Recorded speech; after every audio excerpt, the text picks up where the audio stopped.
Hello everyone. Napakabuti po ng Diyos sa ating buhay. Amen. Sa bawat isa po sa atin. Okay. It is first Sunday of the month. So, meaning, aalahanin natin ang kabutihan ng Diyos. Okay. Sa ating buhay. Gusto kong basahin yung 1 Corinthians 11:24 to 26. Okay. Ito ay sapagkat tinanggap ko mula sa Panginoon ang siya ko namang ibinibigay sa inyo. Ang Panginoong Hesus, ng gabing siya ay pinako, ay kumuha ng tinapay pagkatapos niyang magpasalamat. Pinagputol-putol niya ito at sinabi, kunin ninyo, kanin ninyo, ito ang aking katawan, pinagputol-putol para sa inyo. Gawin ninyo ito sa pag-alaala sa akin. Okay? So, meaning to say, ang pag-aalaala natin dun sa katawan ng ating Panginoon na nahirapan, na sakripisyo for us to be saved. Sa katotohanan po, kung wala po ang ginawa ng ating Panginoong Hesus sa krus ng Kalbaryo, baliwala po ang kaligtasan na pinapahayag namin sa inyo. Okay? So, it means, nangungulugan lang na yung ating pananampalataya ay hindi nasasayang, hindi nababaliwala sa harapan ng Panginoon. Okay? We can do nothing about our salvation. We cannot obtain salvation by our good works or something like that. Okay? Hindi na natin kailangan pahirapan yung ating mga sarili, sacrifice our own self para ma-obtain yung salvation. No, hindi na po. Ang Diyos po ang gumawa nun. Ang Diyos po ang nag-initiate nun, at yun po ang regalo niya para sa atin. Amen. So, kunin po natin ang ating mga bread. Take po natin.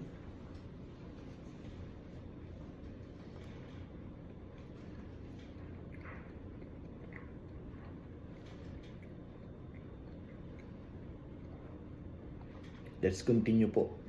Verse 25. Sa gayon ding paraan, kinuha niya ang saro pagkatapos maghapunan. Sinabi niya, ang sarong ito ay ang bagong tipan ng aking dugo. Sa tuwing kayo ay iinom ito, gawin ninyo ito sa pag-alaala sa akin. Ito ay sapagkat sa tuwing kakain kayo ng tinapay na ito at iinom sa sarong ito, nihahayag ninyo ang kamatayan ng Panginoon hanggang siya ay dumating. So, in this verse, pinagdiinan niya twice. Okay? Iinom ka ng saro, kakain ka ng tinapay bilang pag-alaala sa Kanya. Meaning to say, pinagdiinan niya yung bagay na yon na kailangan nating alalahanin yung bagay na yun, huwag nating makakalimutan sa ating buhay. I mean, ako, personally. Okay? Yung bagay na nangyari sa buhay mo na hindi mo makakalimutan. Significant yun. Okay? To the fact na ikaw ay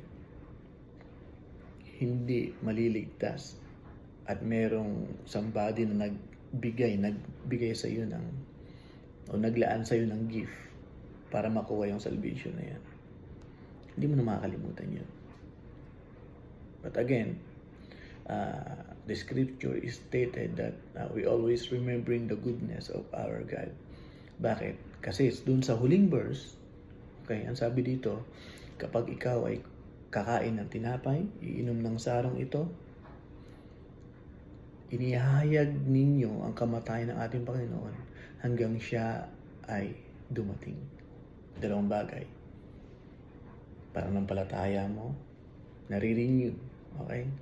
So, I do believe na kapag every first week of the month, okay, we must renew our strength. Okay, kailangan nare-revive tayo kasi nga mayroong promises ng Diyos sa atin. Okay, pangalawang bagay, yung promises ng Diyos na siya ay darating, mangyayari po yun in His perfect time. Amen? So, lagi tayong excited, lagi tayong ready, lagi tayong may confidence na haharap tayo sa Diyos balang araw. Amen? Haharap tayo sa Diyos.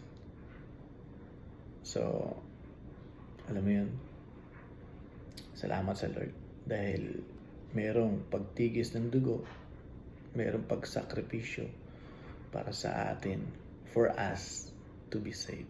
Tayo po manalangin. Lord, salamat Panginoon.